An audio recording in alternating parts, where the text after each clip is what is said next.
The question of how we will light the cauldron and who will light it are, of course, the greatest mysteries and the greatest things that we are going to try hard to keep the public from knowing. At the end of the day, my answer to everybody is always, come to the opening ceremony, watch it on television, and you'll find out. The biggest secret we have, and the secret that no amount of money can buy back, is who is going to be that final cauldron lighter, or lighters plural. And that's one of the great things that makes ceremonies so suspenseful, because you're building towards this moment at the end of the show, of the opening show, where somebody is going to light the cauldron. The question is, who is it? Who is going to light it, and how is that going to be representative of these games in this country? So my answer to everybody who asks me the question is, wait till February the 12th, 2010, and I'll tell you then.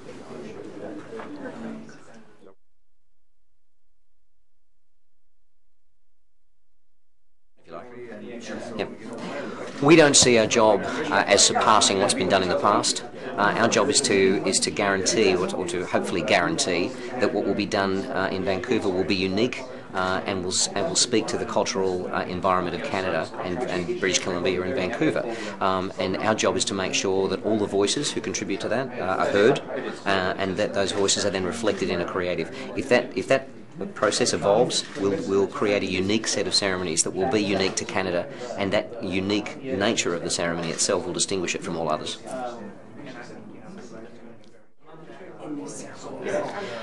At DAE we have developed over a number of ceremonies, both from Sydney Olympics to the Doha Asian Olympic Games and Manchester Commonwealth Games, a process for developing the creative, which is designed to reflect the culture of the community and country that's being represented. And that process starts with a series of symposiums where we invite members of the cultural community to come and basically partake in a process where they learn about the protocol of the Olympic Games, of the Winter Olympics in this case, and they go away and come back to us with all their various ideas. And it's a very global response that we're looking for. And then those people contribute to the process. From that we make a creative team, and it's that creative team's responsibility to reflect the culture of both the community here in Vancouver, Whistler, and Greater Canada. We don't see that as our job. We're the facilitators of that. The lighting of the Olympic cauldron, and who lights the Olympic cauldron, is probably the single most significant event, and the one that the media is so focused on always with an Olympic ceremony.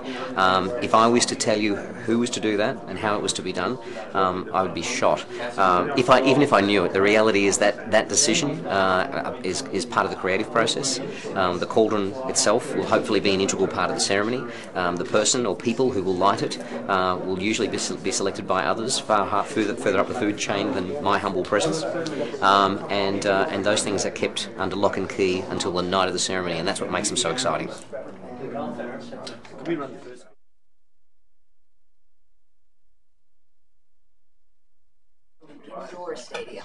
Faire un spectacle comme ça, c'est beaucoup de paramètres intangibles et difficiles à contrôler. D'avoir un toit sur le stade, c'est un énorme avantage pour éviter tous les imprévus reliés à la météo. Donc ça va nous permettre de faire un spectacle moins risqué. Parce que c'est un grand pays qui est une espèce d'unité de toutes sortes de cultures. C'est un jeune pays. Donc ça va être important pour nous d'aller consulter puis d'aller chercher un peu de toutes les parties du Canada, des émotions, pour les transmettre au monde. Parce que ce qui est le plus difficile dans un spectacle comme ça, c'est de se définir une émotion à transmettre. Et dans un grand pays vaste, multiculturel comme le Canada, je pense qu'il faut vraiment aller chercher un peu de chaque communauté puis de chaque région pour arriver à exprimer d'une façon commune un projet à exposer un projet au reste du monde. Okay.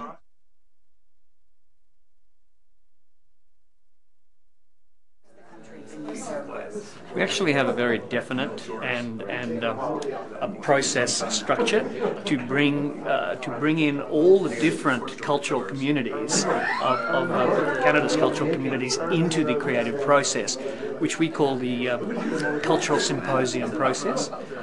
What we do is we set up these symposia where we actually talk to the cultural representatives of the country, and we're talking writers, directors, musicians, and we show them how an Olympic Games works. We show them why the ceremonies of the Olympics are so important. We show them what's protocol, what's cultural, and then we ask them to actually come up to tell us, to discuss with each other what they think are the most salient issues that they would like to present to the world, how they would like to present Canada to the world, Vancouver to the world, BC to the world.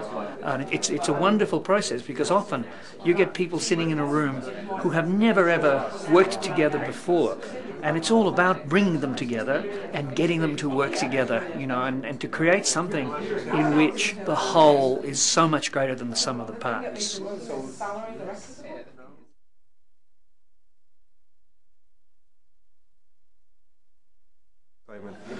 But I think the closing ceremonies, the athletes coming into the stadium, it's a collective of nations coming together as one under the Olympic spirit, and to me that's the most exciting part, to see the world come together in that fashion and to see their excitement overflow and take over the stadium. That's the defining moment for me.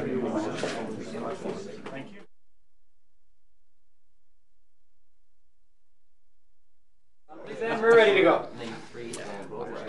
With the opening and the victory ceremonies and the closing all taking place in the same venue, I look at it as an opportunity to create something new and exciting that's never been done before. We have the opportunity to create a tremendous opening and weave a story throughout the games and finish with a celebration at the end.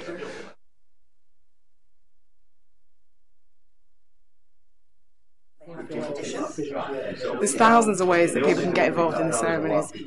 They can be involved as volunteers, in which case they can come through the volunteer programme, and as volunteers they can be performer volunteers, which means that they can be in the actual ceremonies themselves, or they can be part of the workforce and work in anything from the costume departments to the production departments to the technical departments. In terms of professional performers, they'll be on particular contracts and we'll recruit them individually, and in terms of jobs and roles just in the production office, they'll all be advertised in the local newspapers.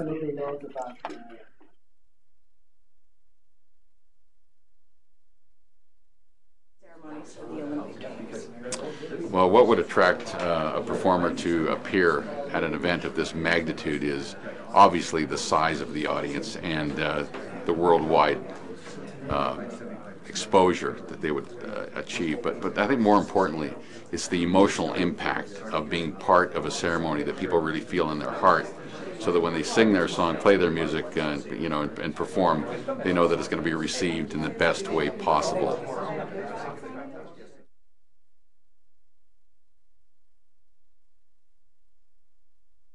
About it. You know, Canada over the years has brought a lot of music to the world, and now the world's coming to Canada, and they're going to want to see the best of Canadian talent. And I'm very sure that we can deliver somebody from this area that can headline that.